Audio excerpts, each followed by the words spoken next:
Why is talking about money so taboo, especially when it comes to families? Today, we're going to get into this topic of why it's so difficult for us to have money conversations in our households, in our families, whether it's parents discussing money with their kids or keeping their kids in the conversation about the family wealth, or if it's adult children discussing with their aging families, their aging parents. It's often challenging, but it's super duper important. We're going to get into why we need to have these conversations and also why they can be so hard.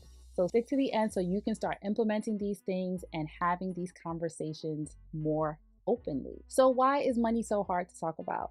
Psychologically, money has historically been tied to our sense of security and safety and self worth. And so, talking about it makes us feel super vulnerable and uncomfortable. And so, money is much more than a means of financial exchange. It's definitely something that affects our emotional and behavioral well being overall. And there's a couple of theories that kind of talk about this. One is Maslow's hierarchy of needs. So, under this, there are 5 different levels of basic needs that we need as human beings to be happy and well and functioning. And one of those are safety and security. And so, money is typically tied to this safety and security level. And while having what we imagine as adequate amounts of money, it helps us to feel safe. It helps us to feel established. It helps us to feel like our needs are basic vital needs are being met. The next is the self-determination theory, right? This was created by psychologists Edward Deci and Richard Ryan, and they created this framework that says what actually motivates people. And the 3 things that they came up with was autonomy, competence, and relatedness. Autonomy refers to our need to feel that we have control over our own lives and decisions. When it comes to money, having financial autonomy means having the freedom to make choices about how we earn, how we spend, and save without having a lot of excessive pressure or control from others. Competence just means feeling skilled, feeling capable that we can do what we need to do. Having financial competence means feeling confident in the ability that we can manage our money effectively, whether it's budgeting, investing, or planning for the future. And then relatedness is about feeling connected to others. In financial terms, it could mean that our financial decisions help us maintain good relationships, like being able to give gifts or support family members, when they have a need, or feeling part of a community with similar financial goals and values. It could be your neighborhood, the school district, whatever it is. You're able to relate in a way that makes you feel comfortable. So when these needs are met, we are motivated to perform better and generally feel more satisfied with our life. So as you can see, money is so intertwined with our self-identity, our safety and security, our self-worth, what motivates us. It affects us in everything from our daily decisions to even long-term planning. So money is powerful and as it relates to our psychology and our emotions. Now let's get back to it. So we could really look at talking about money as a skill that basically helps you through personal growth, because the more that you do things that are uncomfortable and you have to sort of like lean into it, it helps you to grow in ways that you wouldn't even imagine. So let's talk about some of the common fears that people have talking about money versus some of the positive outcomes that you can have when you have these conversations. Fear of judgment or embarrassment. This people feel like, if they talk about money or their financial state, that they're either going to be judged for having too much or they're going to be embarrassed for having too little. And this actually, in having this open communication, builds trust and openness between family members, because you are being vulnerable, right? And it's recognized that you're being vulnerable because all of us can relate to this money conversation. Another common fear is worrying about conflicts or arguments. You don't want to argue about money. You don't want to have this confrontation. But this usually encourages clearer understanding. Even though conflicts could happen, you push through it and you can have clearer understanding on the other side of it. Then there's the feeling vulnerable or exposed, which some of these kind of overlap in a sense, but you're almost feeling like naked, right? By exposing what it is that you have going on financially.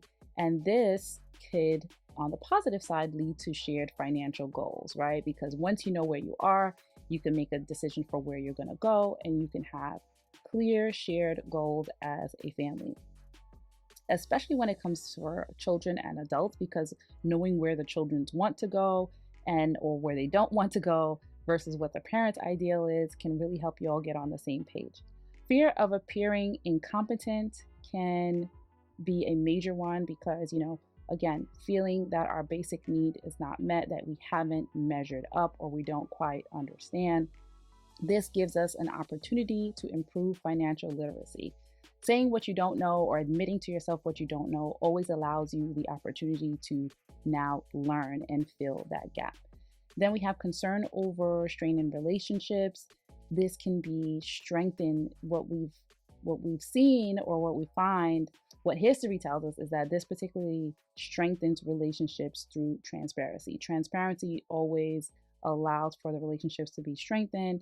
Even if there's a little bit of strain in the beginning, it usually works out to strengthen what is happening. And then anxiety about revealing financial struggles. This usually creates an opportunity for support and advice, because anxiety is fear of what's going to happen, right? Once you get it out, you now have an opportunity to have support and advice and seek out resources for where you are. So we have parents feeling fearful about speaking to their children about their finances, and children being fearful about talking to their parents about retirement and all that good stuff. It sort of creates a lack of communication and lack of meeting of the mind, and could be a lack of financial literacy on both sides. There may be one side who knows more than the other. When you share what you do know or what you don't know, it gives you both an opportunity to learn and grow in those areas. So how do we break the ice? How do we actually have these conversations? So first, you want to set the scene, right? You want to make sure that it's a comfortable environment. There's no stress, there's no rush, so that everyone could be in their best state of mind.